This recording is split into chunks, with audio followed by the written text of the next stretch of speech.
ब्रह्मांड के विशाल आकार के साथ अनेक अनिश्चितताएं भी आती हैं।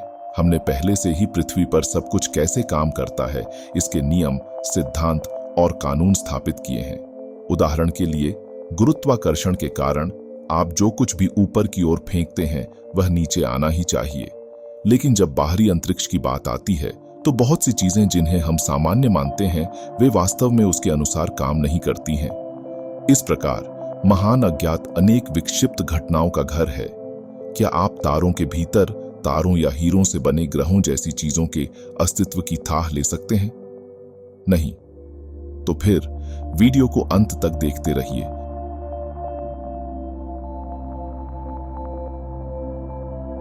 सूरज नहीं जल रहा है। यदि आप में से कोई हाल ही में बाहर गया है तो आपने संभवतः सूर्य की गर्म किरणों को अपने चेहरे पर चमकते हुए महसूस किया होगा। लेकिन इससे निकलने वाली निर्विवाद गर्मी के बावजूद गर्म गैस का यह विशाल गोला वास्तव में जल नहीं रहा है। ऐसा इसलिए है क्योंकि जलने का शब्द एक रासायनिक प्रतिक्रिया को संदर्भित करता है जिसमें परमाणु में इलेक्ट्रॉनों की पुनर्व्यवस्था शामिल होती है। तो तत्व स्वयं नहीं बदलता है, लेकिन उसके इलेक्ट्रॉनों की व्यवस्था बदलती है। हालांकि हमारा सूर्य, जो मुख्य रूप से हाइड्रोजन और हीलियम गैसों से बना है, परमाणु संलयन नामक प्रक्रिया का उपयोग करता है। इसका मतलब है कि परमाणुओं के पुनर्व्यवस्थित होने के बजाय तत्व की प्रकृति ही बदल जाती है। हाइड्रोजन को जलाने के बजाय सूर्य इसकी भारी मात्रा को हीलियम और ऊर्जा में परिवर्तित करता है, इतना कि यह प्रति मिनट लगभग 300 मिलियन टन ऊर्जा छोड़ता है, जो नासा के अनुसार हर सेकंड 100 बिलियन टन डायनामाइट के विस्फोट के बराबर होगा। लेकिन इस विशाल प्रतिक्रिया के लिए तारे के आकार के प्रेशर कुकर की तरह बहुत अधिक मात्रा में गर्मी और दबाव की आवश्यकता होती है, सिवाय इसके कि इस बर्तन में दबाव पृथ्वी के वायुमंडल के 250 अरब गुना के बराबर है, जो इसके मूल में तापमान को आश्चर्यजनक रूप से 30 मिलियन डिग्री फ़ारेनहाइट तक बढ़ा देता है। सौरमंडल की सबसे भारी चीज, भले ही यह अपने सीमित ईंधन स्रोत को अधिक से अधिक ऊर्जा में परिवर्तित कर रहा है, फिर भी सूर्य हमारे सौरमंडल में सबसे भारी चीज है और किसी छोटी रकम से नहीं। इसमें सौरमंडल के संपूर्ण द्रव्यमान का 99.8% हिस्सा मौजूद है। इसकी तुलना में सभी 8 ग्रह मिलकर मात्र 0.135% बनाते हैं। लेकिन रुकिए, क्या मैंने पहले नहीं कहा था कि यह हाइड्रोजन और हीलियम जैसी गैसों से बना है? हल्के धुएं पुराने जमाने के अच्छे ठोस पदार्थों पर कैसे भारी पड़ सकते हैं? खैर, इस लाल गर्म गैस के गोले को बनाने वाला आत्मा कुचलने वाला दबाव गैस के अधिकांश कणों को इसके मूल में एक साथ संघनित कर देता है। यद्यपि कोर इसकी संपूर्ण मात्रा का केवल 2% बनाता है, इसका घनत्व शीशे से लगभग 15 गुना अधिक है। इसका मतलब यह है कि यह सूर्य के कुल द्रव्यमान का आश्चर्यजनक रूप से आधा हिस्सा बनाता है। इसलिए जबकि इसका व्यास पृथ्वी से केवल 109 गुना है, इसका वजन लगभग 333,000 गुना अधिक है। ब्रह्मांड का सबसे भारी तारा। हमारा सूर्य अविश्वसनीय रूप से भारी हो सकता है, लेकिन हमारे ब्रह्मांड के अन्य सितारों की तुलना में यह हल्के वर्ग में होगा।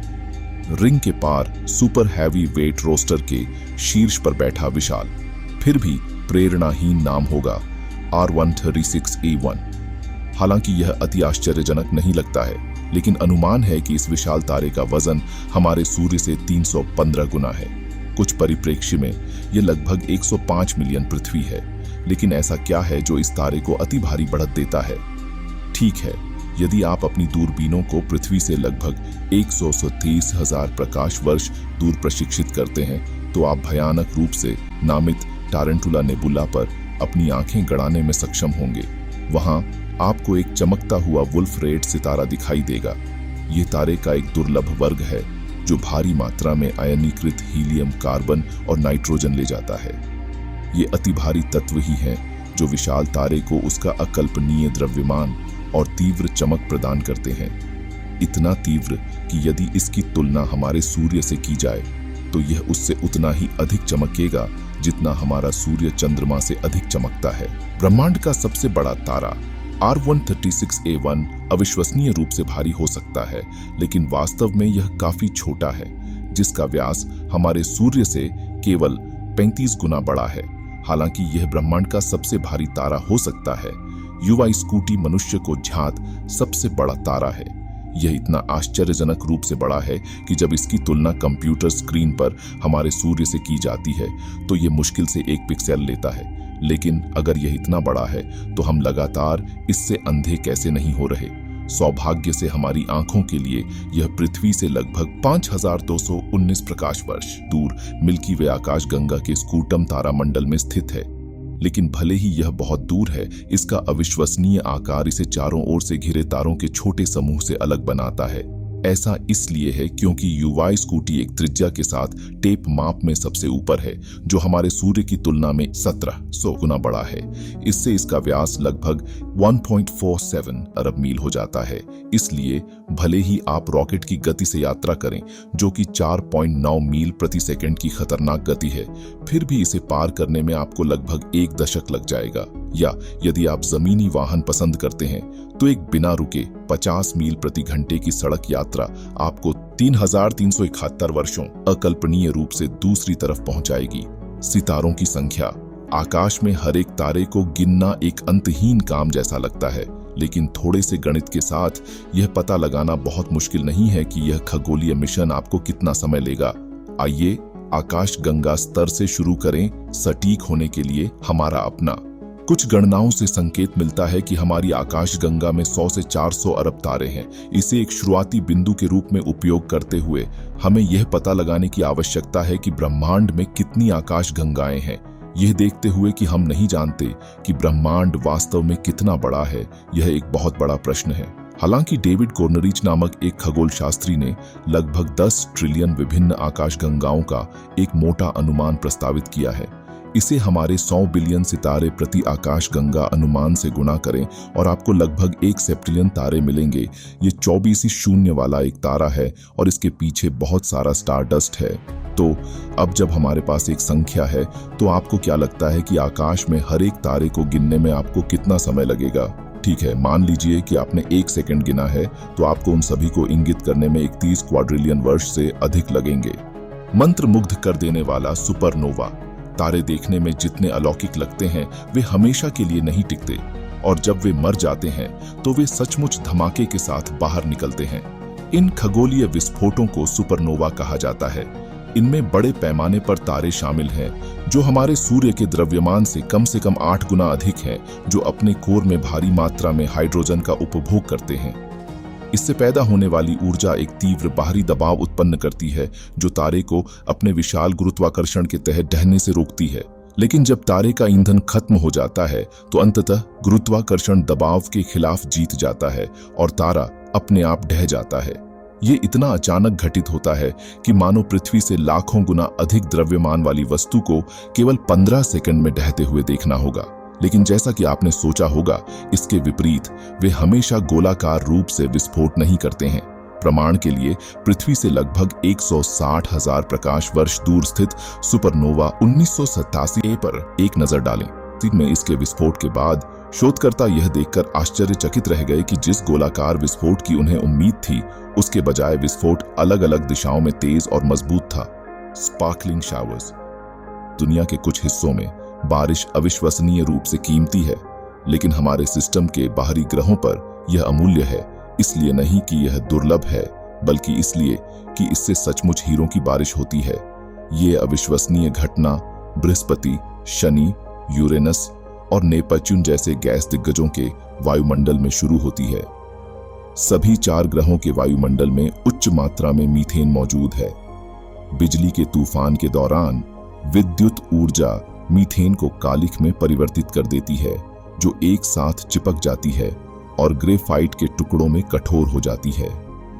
जैसे जैसे टुकड़े भारी होते जाते हैं, वे ग्रह के गुरुत्वाकर्षण और उसके वायुमंडल के लगातार बढ़ते दबाव में नीचे खिंच जाते हैं। जब वे गिरते हैं तो कार्बन परमाणु अविश्वसनीय रूप से आकार के हीरों में संकुचित हो जाते हैं, जिनमें से कुछ का व्यास लगभग 1 सेंटीमीटर बड़ा होता है। शनि जैसे ग्रहों पर ये तूफान इतने बार आते हैं कि हर साल लगभग 1100 टन ये चमकदार पत्थर सतह पर गिर जाते हैं। The diamond planet. जब ग्रहों पर प्रचुर मात्रा में हीरे होने की बात आती है तो पहले उल्लेखित गैस दिग्गज 55 कैनेक्री ई के लिए अलग हट सकते हैं। 2004 में कैनक्री तारामंडल में इस सुपर अर्थ की खोज के बाद वैज्ञानिकों ने इसकी संरचना का विश्लेषण करना शुरू किया। उन्होंने अनुमान लगाया कि इस कार्बन प्रचुर ग्रह का द्रव्यमान पृथ्वी से 8 गुना अधिक है और त्रिज्या केवल 2 गुनी चौड़ी है। विसंगति का मतलब था कि ग्रह ग्रेफाइट और असाधारण रूप से हीरे जैसे घने कार्बन यौगिकों से बना होगा। लेकिन यह केवल कुछ हार के लायक नहीं था।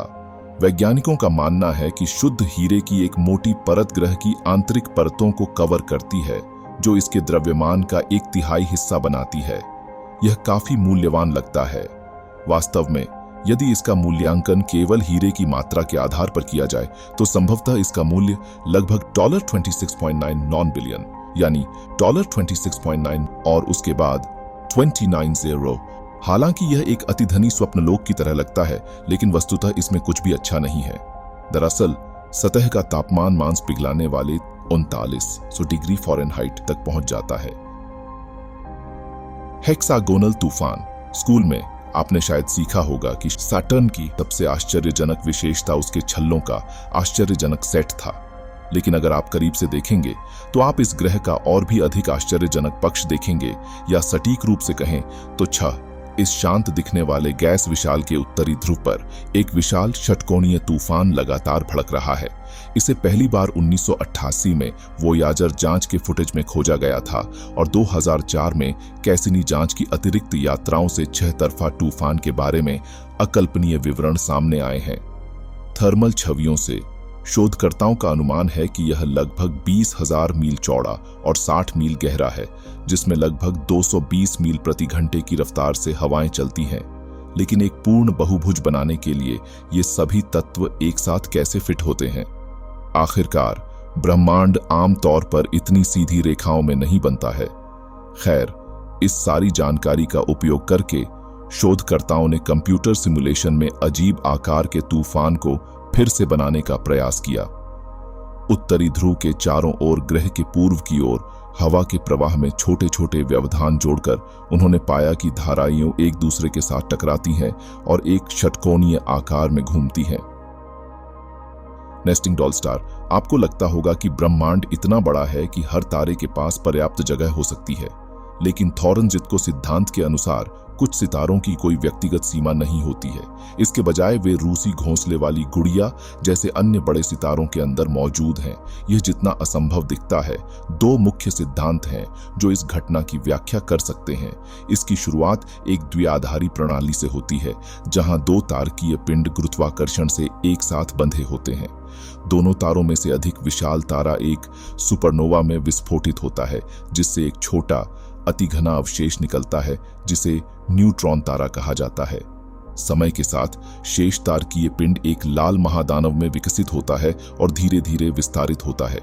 यदि ऐसा होता है तो न्यूट्रॉन तारा सुपरजायंट के केंद्र में सर्पिल हो जाएगा, जहां वह अपने मेजबान के गर्म गैसीय खोल में एक ब्रह्मांडीय परजीवी की तरह बैठेगा। एक अन्य परिदृश्य यह बताता है कि एक विस्फोटक सुपरनोवा से ऊर्जा न्यूट्रॉन तारे को लाल सुपरजायंट में ले जा सकती है।